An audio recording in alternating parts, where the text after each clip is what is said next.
From Adversity to Abundance, hosted by entrepreneur and seasoned real estate investor Jamie Bateman, is the ultimate guide for active and passive investors seeking clarity, mental fitness, and the confidence to make inspired decisions in the world of real estate.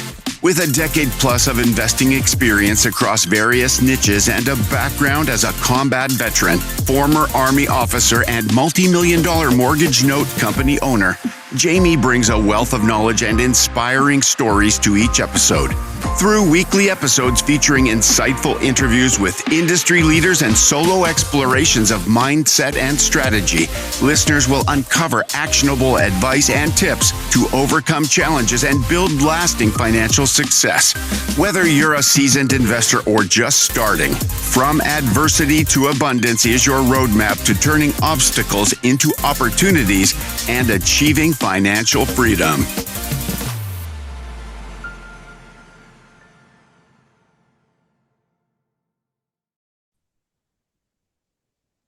Welcome, everybody, to another episode of the From Adversity to Abundance podcast. I am your host, Jamie Bateman, and I'm thrilled today to have with us Gino Barbaro.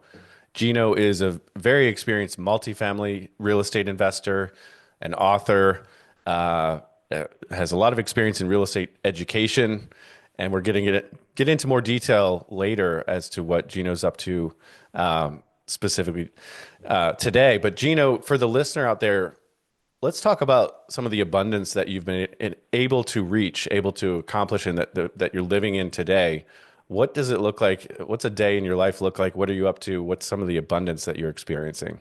Jamie, thanks for having me on, number one. And number two, the show should be called From Adversity to Adversity to Adversity to maybe a little abundance, and then to a little bit more abundance, then back to adversity, and then back to a little bit more abundance. That's how life really is. That's a life in the day of Gino. Well, listen, I have 6 kids.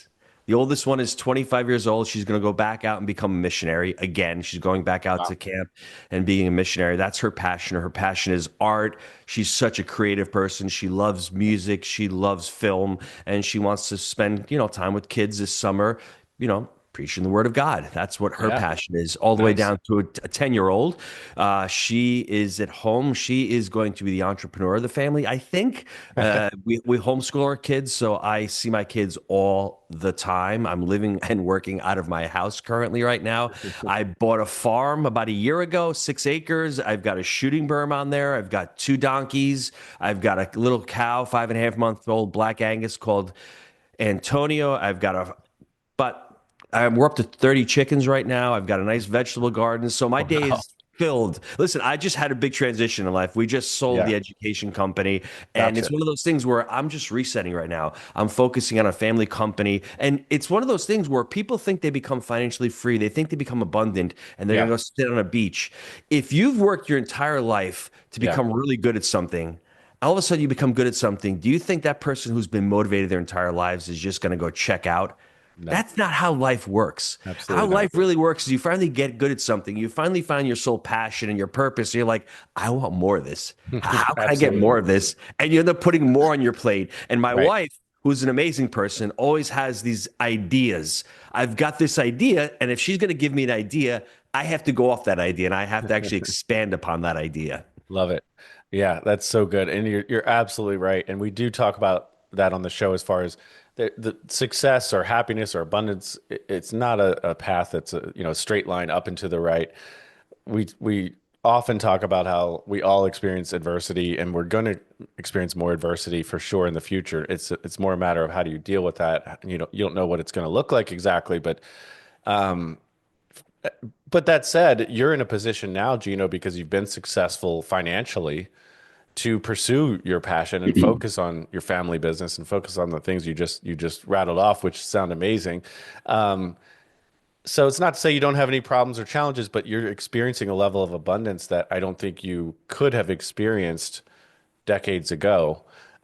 So there is something to be said for, grinding and working and finding a way to make money and and overcoming adversity, financial adversity specifically. So for the listener out there, let's jump back. And we're gonna. I know before we hit record, you and I were talking about. I mean, we have a lot of practical value that we're going to deliver in this episode for sure. I mean, with all the educational experience you have and the multifamily investing experience, we have a ton of practical value for sure that we're going to deliver. But let's talk about your backstory, Gino. 2008. What was your life like personally? What was going on? So, for those of you listening, you may be saying to yourself, why should I listen to this Gino guy, this pizza guy? I mean, simply, I had one restaurant for literally 20 something years. I partnered up with my business partner, Jake, in 2011. And within 5 years, we own over 1,000 multifamily units. It didn't happen by accident. And one thing when I look back that really shaped my financial future was that time in 2008 where it seems like it was 100 years ago, and it seems as if we're going back into the '08 period. At least I hope so, because we need a reset. And hopefully with all the work that the government is doing right now, cutting all these useless jobs, trying to cut the spending, it slows the economy down. I'm hoping that happens. But in 2008, I was the person who was blaming everybody. I was blaming Obama. I was blaming Bush. This recession. But I had to take a step back and say, how is that person making millions of dollars and I'm not? Right. I Right. pick up the book by T. Harv Eker, The Yeah. Secrets of the Millionaire Mind. I start reading it and I say to myself, this guy's a jerk. But then I read it again and I'm like, this guy's 100% correct. I mean, for lack of a better word, I'm being a little bitch. I'm blaming Right. everybody. Right. It's everybody's fault except my own. Everything I've done up until that point in my life is all on me. All of the results that I've had up until that point in my life were all mine. Right. Once I understood everything, I would say 95% of our problems, we call them energy blocks, are external. I'm sorry, are internal. 5% are external. I can't control the economy. I No. can't control who gets elected, but I Sure. can control what goes into my mind. I can control my thoughts, my limiting beliefs, my assumptions. All at once I understood that, it's as if a weight was lifted, because now all of a sudden I have hope.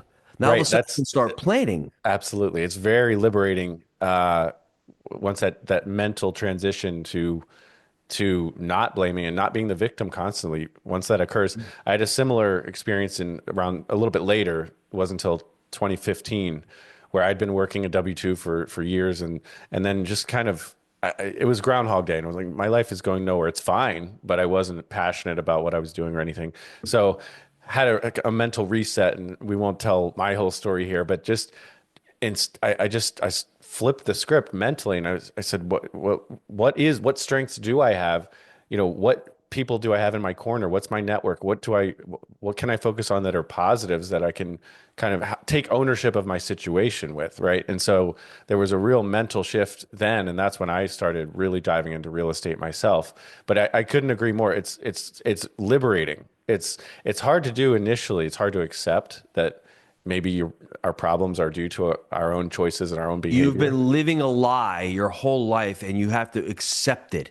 Let's see what's been going on the last 10 or 15 years. All of a sudden, doctors are starting to realize, wow, maybe pharmaceuticals aren't the answer. Maybe a little nutrition. Can you imagine understanding that you think you've been right for the whole last 20 or 30 years of your life and you need to admit to yourself, I may have made a mistake. Right. And it's all comes down to the pride and to the ego. Ray Sure. Dalio says, ego, those are your blind spots. And if you can really have an honest assessment and have people around you and be able to look, as Stephen Covey says, through that paradigm and start widening your paradigm, it's really difficult because it does hit the ego. But if you can start to do that and you can start asking yourself better questions, you're going to start getting better answers to your life. I love that.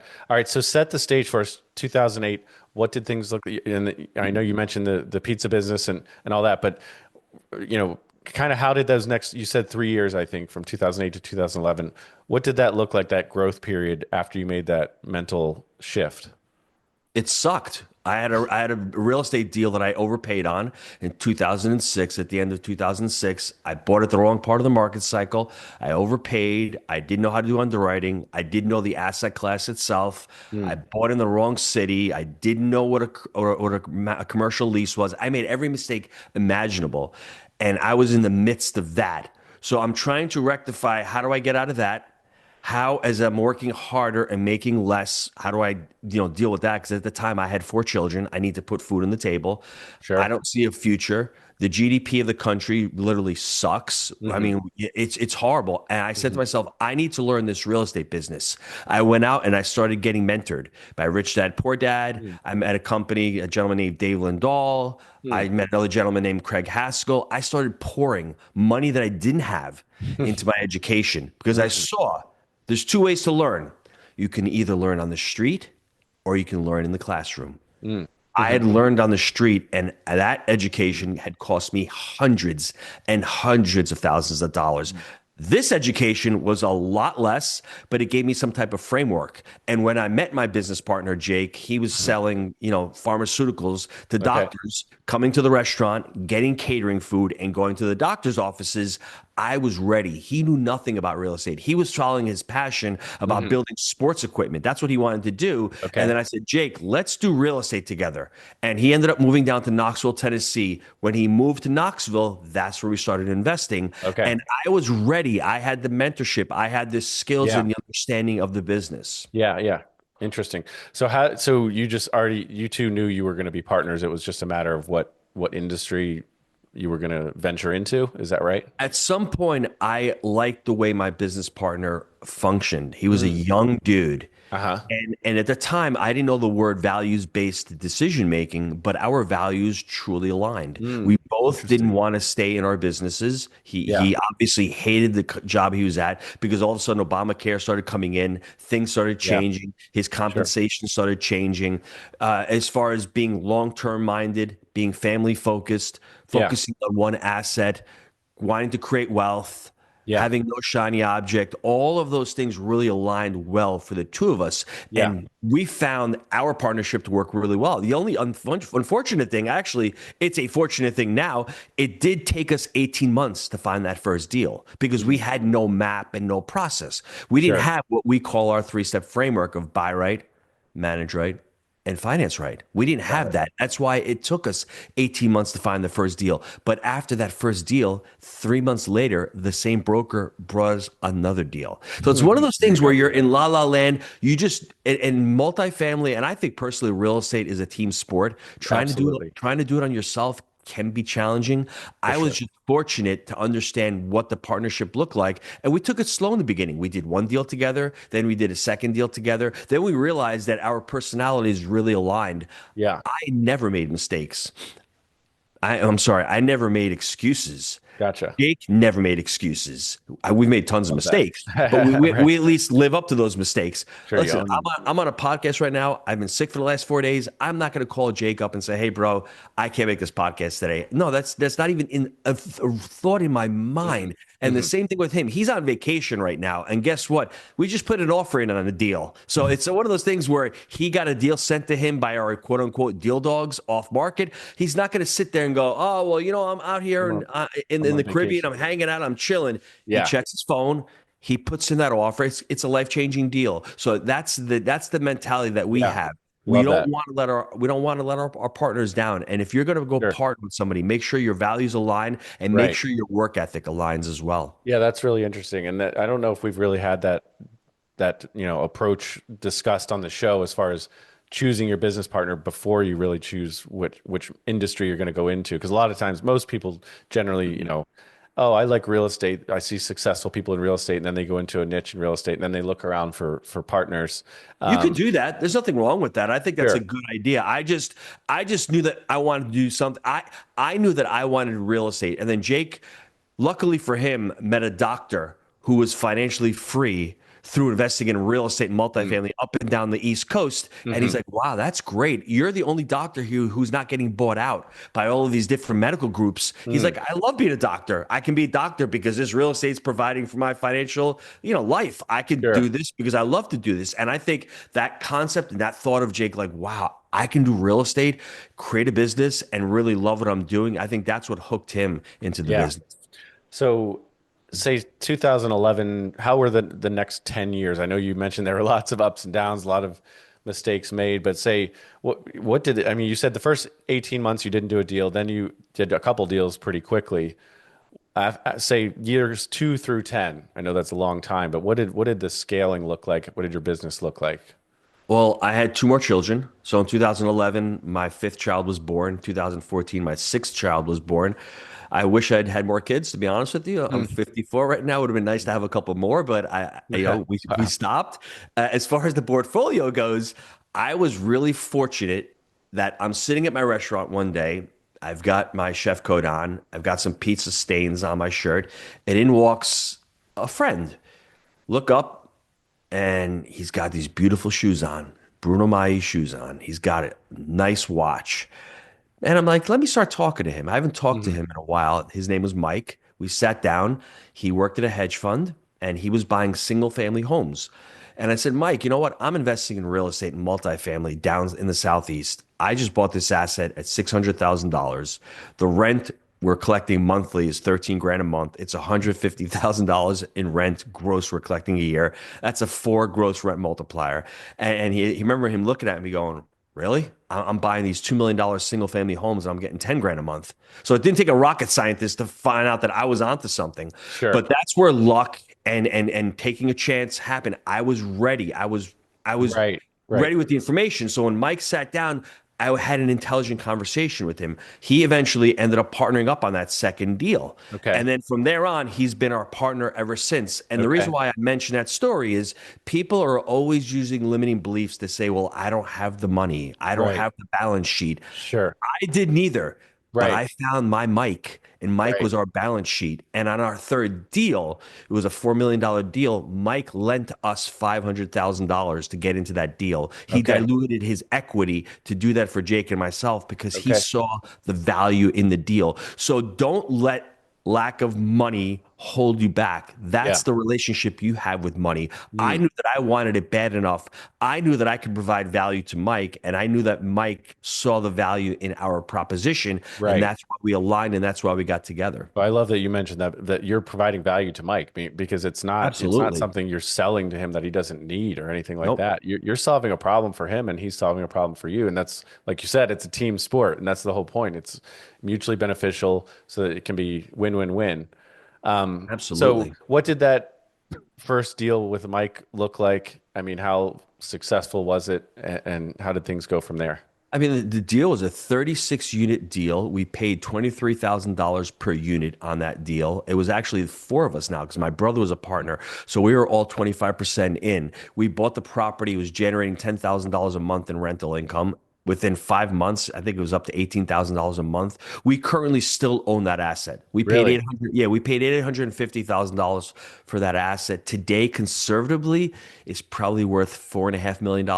So we Wow. still own it. We've refinanced it twice. We Okay. we, we had it with the community bank. We refinanced Yeah. to a community bank. Then we refinanced to agency. That debt is coming due probably in the next 3 years. Okay. But the ability to do that one deal and him to understand, and Yeah. this is for the listener out there, Yeah. when you're buying real estate, it is income over expenses. It's your net operating income. It's Yeah. how are you adding value to that property? That's what real estate really is. And it's a Sure. business. And Mike understood that because Right. he's a numbers guy. And if you can understand real estate from that perspective, that you're buying a business, every deal we've done, we own, I think, a little over 40 LLCs, 40 different properties. Every single one of them is its own cash generating machine. Every Right. Right. single one of them has its own future stream of revenue. And if you can understand that going in early, you'll look Sure. at this business completely different. Interesting. And now you're up to you own over 2,000 multifamily units, and 250 million in assets under management, right? We have 1,860 units right now. We Okay. have 60 under contract, and we have a potential to get another 68 under contract. I think the number is $450 million in assets. Wow. But more importantly, there's no syndications. It's Hmm. all our capital. And you Gotcha. may be saying to yourself, how the heck did you do that in 10 years? The real answer is I have no idea. I guess if you expand on that answer of having no idea, it just takes a little bit of time. We're Yeah. able to refinance this equity out. It's like a loan payback to Yeah. us. And I'm not one that goes and spends money on toys and gadgets. I just take that money and reinvest it Reinvest. back into the business. And this is an important point I need to make. Yeah. When I started in 2011, I was still working at my restaurant. I was there for 5 years. I Okay. left in March of 2016. So Okay. all of the money that I made into the business, I reinvested it into the real estate business. Mm, The restaurant paid for my lifestyle. At a particular point, there becomes the law of diminishing returns where you're saying, I'm spending too much time on my job and not right. enough time on the real estate. That is a very personal question to you. But what I would Right. say is if you're starting out, if you have what I had a large family, I had a decent amount of expenses. I could Yeah. not quit early on. I Sure. stayed on longer. And to me, I think it was a benefit because it Yeah. actually made my balance sheet No. stronger. And I Yeah. was able to live off of my restaurant earnings Right. and everything I made in the real estate, I continued to plow back into the Yeah, real I estate. love that. And like you said, it is a very personal question. And we've talked about this on the show before. When do you know it's time to leave make that transition from whether it's a W-2 or another business in your case, and whether to do it instantly.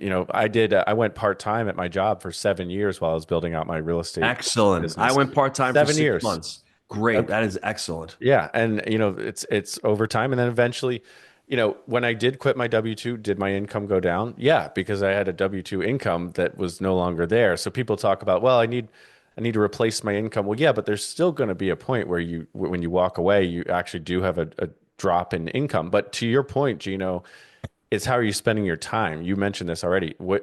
There's opportunity costs when you're working in the pizza business because you're not working in the real estate business, and you longer term, the real estate business in your case was a better bet for sure. Um, Mhm. so anything else to add for the listener as far as when is the right time to transition into real estate if that's the right path for them? Jamie, I need to give a little tough love right now. Okay. If you're serious about doing this, you need to really become an expense hawk. If you've got cars, if you've got personal debt, if you've got a dog, if you have a farm and you Right. want to transition, you need to get lean. You need to get mean and you need to focus everything on earning. You need to get rid of as many expenses and as many luxuries as you possibly can because for the next 12 to 24 months, it may be a bumpy road. But then after that, life changes and you're not even worried about the material possessions. You need to go into producer mode. You have to shed the consumer mode and say, you know what? I'm not going to consume. I need to focus everything, all of my efforts on producing. I'm That's so producing good. value. I'm producing income. That's Yeah. hard for the Yeah. vast majority of the population. And that's why the Sure. vast majority of the population lives paycheck to paycheck. That's just Hmm. the reality. But if Right. you want it, and I think everybody listening to this deserves to have that opportunity, but there is a little tough love. There's a little bit of denial. There's a little bit of like instant gratification needs to go by the wayside. And it's hard and it's challenging. But when you get through that period, you're not even worried about buying another car because you don't really care. You're having so Right. much fun buying deals and building the business that comes secondary. That's awesome. That's so good. I think the listener needs to rewind that last 2 minutes and just listen to it again. That was fantastic. Um, finishing up your story here. I mean, it's never finished, of course, but say what did the last like 5 years look like as far as your real estate business goes? In 2018, we got into the syndication world, now that I'm looking back, because we had to teach it. All of a sudden, syndication became this catchword Hmm. because of the 2017 Jobs Act. It became a lot easier to raise capital, Sure. Yeah. cost segregation. We did 3 syndicated deals. We found that it was not to our liking. We Okay. didn't want to work with investors, although it was an amazing bridge because we started running out of capital. So we're saying to ourselves, how do we continue to expand the Sure. portfolio? Well, Right. one way is to start syndicating deals. And at that Sure. point, it was a great avenue. We had built up our social media content, we had a brand, and it was I don't want to say easy, but it was fairly Right. easy to raise $10 million for 3 deals. And that's what we did. Ultimately, we ended up exiting those syndications. The third Okay. one we ended up exiting, I think, last February. So a Okay. little over a year ago, we exited our third syndication, and it was great. But since then, we've been able to accumulate enough capital where we're just investing in our own deals. And we're basically on average doing $25 to $30 million in deals a year internally. We're vertically integrated, so we don't want to do thousands of units. We have to manage our own assets, so we have to hire our own people. So that becomes a challenge in and of itself. So we love to buy newer assets, and every now and again, we'll sprinkle in an older asset where it takes a lot more bandwidth of our team. So we're really, I guess, cognizant of that. What I would say to anybody listening to this, read the book Small Giants by Bo Burlingham. For me and Jake, we realized that we did not want to become the Facebook of multifamily. We wanted to focus on one metric, and that's PPU, or profit per unit. We wanted to run it with the intent of extracting as much equity and as much value out of every deal that we bought. We weren't out there trying to accumulate units and try to accumulate fees. That's a great strategy in a market going up. But the problem is there's no long-termism there. Those investors tend to have to sell out after 3 or 4 years and return capital to their investors. We had done that. We just didn't like that. When I read the book Small Giants, it made total sense to me. I want to have a smaller company, not in size of units, but just smaller as far as being able to manage the culture, having core values, having the mission statement, serving whatever investors we had. And then obviously what we started doing is we started allowing our employees that were with us for more than 2 years to start investing in our deals as well. So for me, that was a seminal shift, reading that book and saying, this is what I want to do with our business. I want to have a business that way we can profit $300 profit per unit on every deal that we own. And that's the metric for us. Is we're going to do a deal. That's what we want to focus on. Yeah, I've heard that book recommended. I need to read it. It's great. And I love the focus on quality over quantity and just efficiencies and people, right? And team and adding value, in every asset, instead of it just trying to amass a bunch of units, just really approaching it from a quality and efficiency standpoint and investing in your people. I love that. Jamie, I'm not here to tell people to do that. I'm here to tell people that's what I did. It really served me well. Right. And I would caution everybody out there, it can be very challenging. During 21 and 22, we were buying smaller deals, 20 units and 30 units, and everybody, it seemed, was buying these big deals. Everyone's doing great. Right. And Gino, you guys suck. And that's how it felt. Right. But pull back. Yeah. Shut off Instagram. Yeah. Focuses on what you want. Focus on what you see yourself doing in the next 5 to 10 years. And pull that back. And if that is going after 100 units and 300 units and owning 5,000 units, get clear on that. Yeah. You don't have to be brainwashed into Instagram into saying you need to scale up. If you don't feel like scaling up and owning a couple hundred units, that's phenomenal. This 68 unit deal that we're going to do, if we buy this deal at $3.4 million, once we're repositioned with it, it's going to be probably worth, at 150,000 a unit, it's probably going to be worth $9 or $10 million. It's 68 units. If you're doing $300 in profit per unit, it's generating $18,000 to $20,000 a month in revenue, in profit per unit for yourself. So don't think that you need to own thousands of units to become financially free through real estate. That's what the bill of goods we've been sold. Bo Burlingham's book lays it out and says, you don't have to do that. You have to do what makes you happy. I love that. That's really good. So you recently sold off the education business. So what does your business look like today as far as, the people, how many team members, what's the partnership look like? We still are vertically integrated as far as the property management company and as far as the acquisitions. But we probably are approaching 100 team members, maintenance techs, property managers, regionals, COO. And as far as the education company, I just stopped falling in love teaching real estate because it's very challenging right now.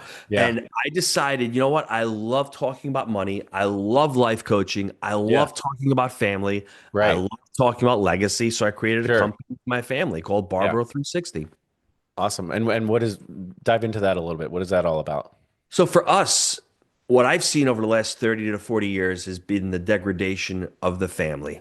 And you can point maybe I'm overstating this, but almost every single metric that's gone down in this country has due to the family. You can blame the school districts all you want, but it's really hard when you have a kid going to school that doesn't have a great family life and he's trying to learn, right? Sure. You can see crime, you can see, as far as kids being born out of wedlock, every problem that we have, poverty, it's due to the disintegration, in my opinion, of the family. So I want to take it upon myself not to complain about it, but to be a light, to shine a light on it. And my mission with the new company is to change the world one family at a time. And if I can change one family, that ripple effect will start changing other families. And how do you do that? You don't do that by telling people, you do that by showing people. And that's what this whole company is all about, is showing people through faith, through family, through finance, through health and wellness, how you can start transforming your family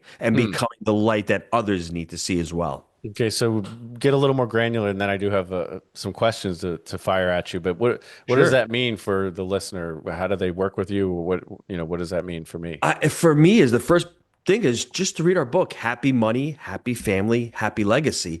For every person that is in a family, it's like running a business. It's your family should have core values and a mission statement. You as a father should be transparent, open, and honest. We teach people through our mentorship, through our coaching, through our platform. We've got podcasts out there, how to start connecting at a different level with your family. To me, it all starts with the finance. It all starts with money. I love talking about happy money. How do you start that conversation with your kids? How do you even start talking to them about money and laying that foundation? Because through generating and earning what I call happy money, positive, energy, money that comes into your life, you can start earning that and showing your kids that. All of a sudden, you can start empowering your family. And the legacy piece, Jamie, you were talking about the restaurant years ago. Right. I was in the throes of unhappy money, and I needed to be there because I needed to pay the bills. Right. But most of us continue to make that excuse of, well, it's a job and I need to be there. Right. Not stepping aside and saying, well, where's my happy money? Where do I love to reside? And for me, it was always the real estate aspect of it. I never gave up on that dream. Right. And once I got out of the restaurant, became financially free, I started Jake and Gino. That was my happy money, coaching, helping others. I mean, over 150 students have left their W-2s, over $5 billion. They've raised over $800 million in that community. That's where the happy money came from me. That's where I showed up. That's my abundance. That's my sole purpose. Now I've just shifted into trying to help out families. And how do I do that? Try to go a little bit broader. And multifamily is an important aspect of it, and investing is an important aspect of it. But I think this whole different brand brings out a different level. Well, and I think what you're getting to as well is life has seasons, and your passions can change, and that's okay. It doesn't mean Gino's passions have been identical from age 5 to however old you are now.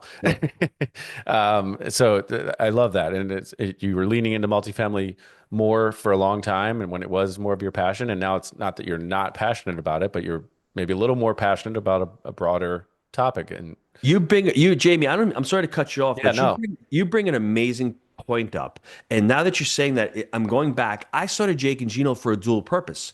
I started it, and this is a mistake that most business owners make. We start a business to provide for the family. We don't start a business to provide for the customer. And I have a little bit of bias for that with Jake and Gino. I started it because I wanted to start a brand where I could raise capital, where I could be I could actually be more viable, be more known to brokers and start that.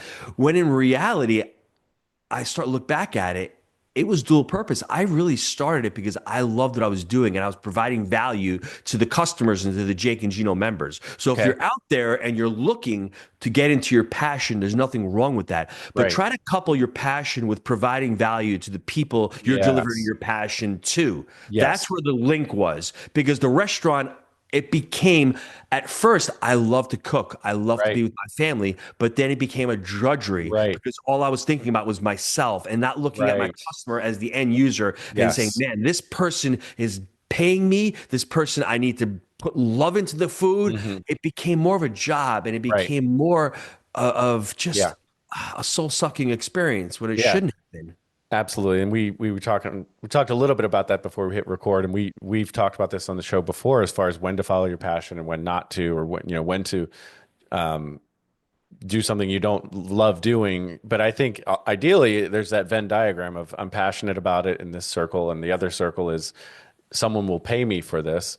But like Ah, you said, at some point you need to be not focused on yourself and your own quote unquote passion, because many people will turn their passions into something they despise if they're trying to milk every dollar out of it and they're only focused on what am I getting out of this. They're not focused on delivering value, adding value to the customer.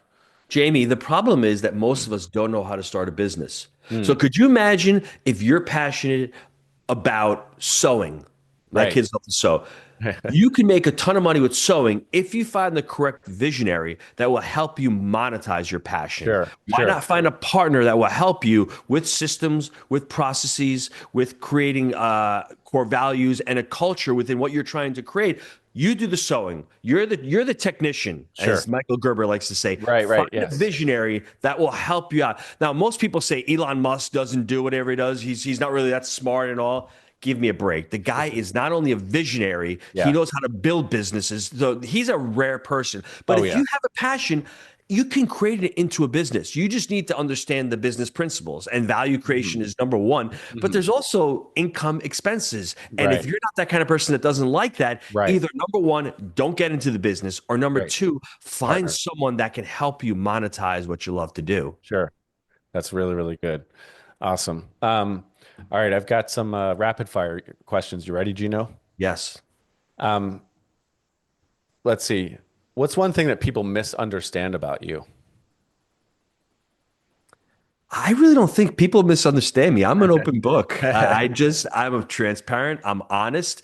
I think Love it. sometimes when we talk politics, I may get a little heated or passionate about Hmm. it, and they may think that I get a little tough on people. But Hmm. I Yeah. just try to Keep it real. say it like it is. Exactly. Love it. What's one of your biggest failures and what did you learn from that experience?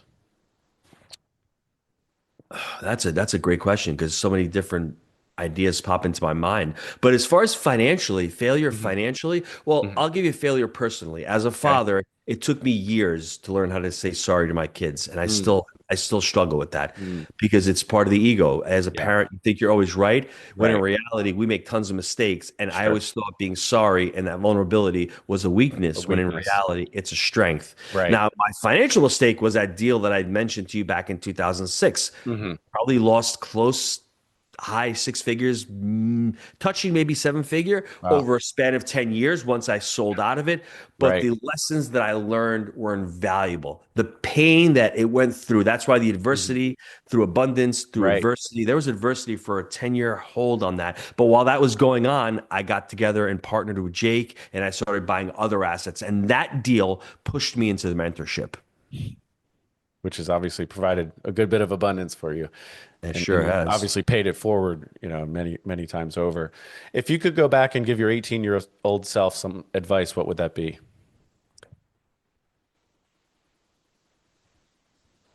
I really like where I am, so I don't really want to change the trajectory of my life. Yeah. But early on, when I got married, I would have told that 18-year-old self, you don't need to buy new homes. You can buy fixer-up homes, Mm, get in there, fix them up, save that equity, and invest in other things. mm, But hmm. the homes that I built, there's so much memory there, Mm, and there's so right. many great times there. So it's really hard to. Sure. But for me, as a younger person, anyone who's listening to this younger, your Yeah. goal is to really focus on producing and really focus on learning how to create value for others Right. and learning how to save money, because that saving of money will allow you to invest money. Do not go into debt where someone else owns you. Sure. That is today's form of slavery, is when you are shackled by Mm, debt payments and you can't see your way out. right. Please avoid that. That's one thing I would say to young people. Yeah. And defer that satisfaction, Yes. for a period of time. If you were given $10 million tomorrow, Gino, what would you do with it? That's another great question. I really don't know, other than I've been on this website called James Edition. They've got beautiful villas in Europe. I'd possibly buy a villa in Europe for 3, 4 mil in Tuscany and use that as a retreat for Nice. I love it. I my love that. daughter. Have missions going out there and have pilgrimages out there. If I had to be honest with you, that's probably Yeah. what I'd want to do. Nice. There you go. What is a challenge that you're facing in your business right now?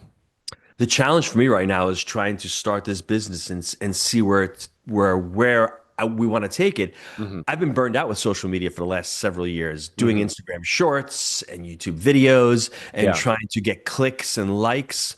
To me, Hmm. anybody listening to this, one of my mentors, Brendan Bouchard, said this, and it's really Hmm. stuck with me. It's purpose over popularity. Too many of us focus on trying to become popular by not focusing on our purpose. And that's something that I've struggled with and I will continue to struggle with. And I want to be able to focus my Hmm. purpose on Hmm. what I'm trying to accomplish. And Yeah. hopefully some popularity comes from that. Sure. And I think that's just as you were saying that, I realized that as another version of taking the focus off of yourself, because popularity is really how does it make me feel? It's all about me, how many people like Yes. me. Whereas purpose is not really about you. It's about serving others and what am I meant to do? What was I called to do? How do I add value to others? So that's really It's the good. hero and the guide mentality. Yeah. On this Yeah. podcast, typically the person who's hosting the podcast is Right. the guide, Right. and the person that's being interviewed is the hero. Right. And I think anybody listening to the show right now is also a hero. You're on Absolutely. this journey and you're taking them on this journey. And if Yeah. you can look at life from that perspective, where you're a guide and you're helping other people out and you're Right. treating others as the hero in their Right. story, Yeah. you're going to have For a sure. lot of friends. That's the Donald Miller marketing. I forget. Yes. You Story know. brand. Yes, thank you. All about the being the guide and the customer is the hero, and you're just the guide providing, assistance along the way. I love that, and it's really gets down to. I heard Alex Hormozy talking about this the other day, but it's um, talk as far as understanding people's pain points, and he was saying it's fine to talk about your solution a little bit, but it's really more about if you can well articulate the pain that the customer is Oh, experiencing.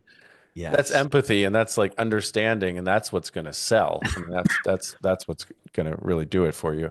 And then you're not Jamie, sharing. I, Then you're not selling something they don't need. I, I've listened to a gentleman named Zig Ziglar for the vast Mhm. majority of my adult life. He Yeah. used to say there was a radio station called WIIFM. What's in it for me? Right. I've heard If that. you can really look at it from that perspective, and that's what the customers want. They don't care Right. about you, Right. honestly. And that's just human nature. And if Sure. you understand that, what's in it for them? Yes. Don't tell them about yourself so much. They want to know how you're going to help them out. And if you can cut to Absolutely. the chase, and like Hermosi, the genius that he is, Right. understands that, he's Right. providing them a solution. He's providing them a problem to their pain. Are Right. you going to become rich doing that? You're going to become fantastically rich if Right. you can realize that. Right. Right. Love it. Awesome. Before we get to, well, I know you've, well, before I get to that one, back to the multifamily space. Sure. Get out your crystal ball. What do things look like going forward? I think there are a lot of loans and debt that's going to be coming due. You mentioned earlier about, possibly removing back toward 2008 or something similar to that. I know whatever we say is going to be not 100% accurate here because nobody knows, but what are your best guesses on the next, say, 5 years as far as the multifamily real estate space goes? If you go back to 2019 or 2020, if you're listening to this, I have a question for you. Would you have bought an asset 5 years ago? The answer is probably yes. Hmm. So if we fast forward to the year 2030, and I ask you the same question, would you have bought an asset in 2025? What would that answer be? Sure. Probably yes. Yeah. So for me, long term, understanding the market cycle, understanding what we call the three pillars of real estate and our buy right, manage right, finance right framework. If Hmm. you're an investor and you understand risks and market cycle, to Hmm. me, this is one of the best times to buy real estate in the last 15 plus years. Right now, debt is very difficult to obtain. They're being a Hmm. pain in the ass. They're Right. pulling back. They're asking for more. So what happens is sellers sooner or later are going to have to continue to drop pricing.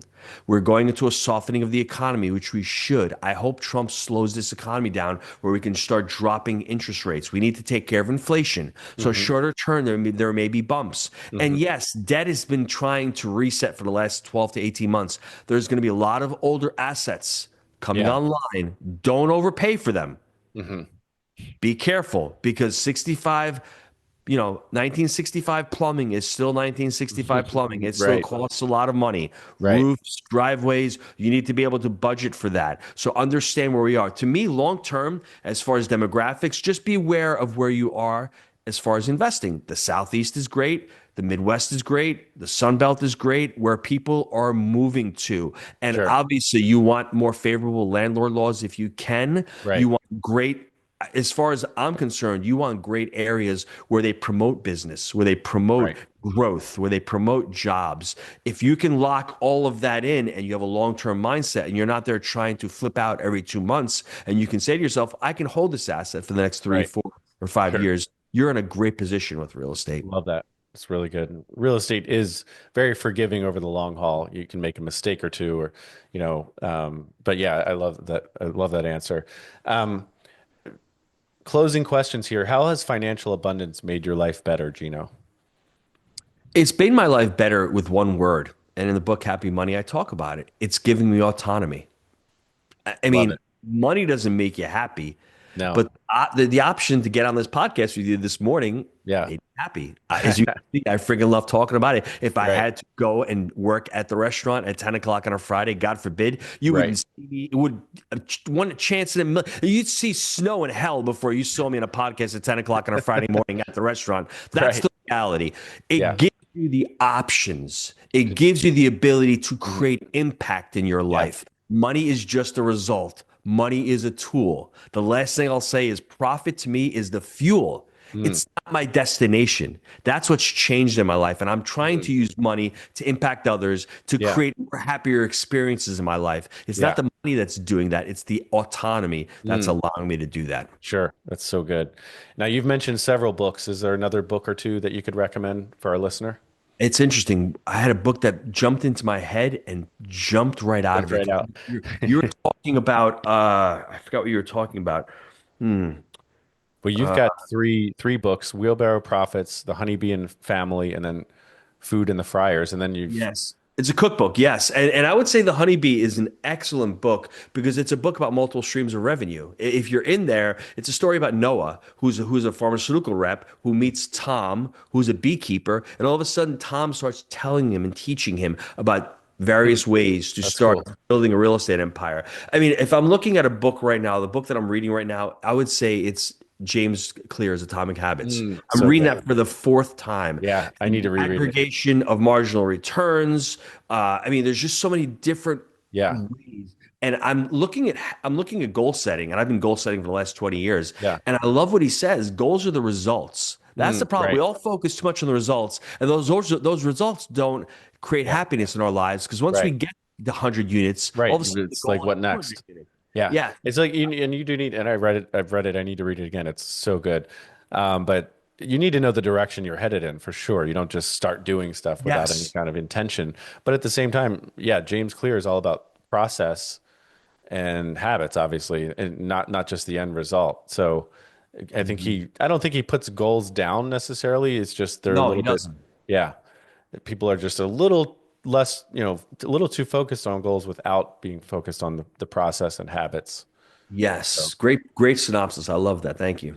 um, how do you like to serve others, Gino? That's a great question. I've got all the community members calling me up. I mean, obviously their time is done. I've sold the business. Hmm. They're still calling me up, asking for advice, asking for help. I Yeah, just love talking real estate and how yeah, I serve others. I've got this book for free. yeah, I hand it out to people, and the book is more of having a conversation with yourself. Once you start reading it, you yeah. start listening and hearing stories. And I had my deacon at church a couple of weeks ago. I handed him the book. Out of all people, I thought, he's not going to have a conversation with me. And he says to me, you know what? I've got to get my will going. I've got to secure my legacy. And Mm, he's 70 years old. So there's a little bit in this book for everything. everybody. Yeah. And it starts the conversation. And how can the listener get a hold of that book? Did you say? You can go to Barbaro 360, Barbaro 360.com. It's on our website. We're selling it on Awesome. Amazon as well. If you want a free PDF copy, just email me, Gino at jakeandgino.com, and I'll send you a free PDF copy. Perfect. So good. What's one question that you wish I'd asked that I have not asked? Anything you think we should cover here before we hop off? You know, uh, That's another great question. I could talk about real estate forever. Yes, one thing that I love to talk about is our three-step framework. This is really important because Yeah. you wanted to talk a little bit about real estate. So when you're looking at a deal, you're looking to buy a mobile home park, you're looking to buy a business, look Yeah. at it through the lens of buy right, finance right, and manage right. Think of a wheelbarrow. You have the two back legs. Yeah. That's the buy right. What's your buy box? What are Yeah. you buying? That's right. Where? Median income, Right. number of units, unit mix, Right. average rents. That's the buy right. Mm-hmm. Finance right is how you financing this. When those Yeah. both legs are done, they're fixed. That's Right. it. Then it's the manage, which is Yeah. the wheel Right. of Right. the barrel. I love that. And if you don't understand that the real estate is a business, and even if you're buying a business, a franchise, whatever that is, that wheel is crucial. That's why a lot of these assets are having issues. People just thought they could buy real estate, raise rents, and flip Right. out. Right. Nobody was managing these Right. assets. Sure. And that's the important. That's so good. And I actually, it's interesting. I hadn't thought of it till you explained it so well just there. But I talk with my team. I have a mortgage note fund, residential mortgage notes. We raise capital and we buy notes and manage those notes. And that's exactly it's. I talk about the three legs of the stool, and one leg is raising capital. The second leg is finding the deals and doing your due diligence. You got to have your buy box to be able to do all that. So it's essentially first leg is getting money. Second leg is getting deals, buying the notes. And the third leg is managing those two things, managing the capital and managing the notes, which most of probably 75% of my time is spent in that asset management area, maybe even more, because that's where the work happens, and that's what I'm good at, quite honestly. But it's that's so true, and it's whether it's a note business or multifamily business or like you said, buying a business. Those are the three things to consider. That's really good. I've never heard it put exactly the way you did, so that's awesome. Thank Gino, you. anything before we hop off? Where can our listeners find you online? It's been a pleasure to be on. I love talking real estate. I love talking family. I love talking money. Just go to barbaro360.com. Check us out. We have a YouTube page. You can go online to jakeandgino.com as well. We've got our podcast on there as well. And I just launched a show called The Happy Money Podcast with my 22-year-old son. So go check that out on Apple as well. So good. You've delivered a ton of value, and I this is definitely one I'm going to be listening to for sure. So, Gino, thanks for joining us. Thanks, brother. This has been great. And to the listener out there, thank you for spending your most valuable resource with us, and that is your time. Thanks, everyone. Take care.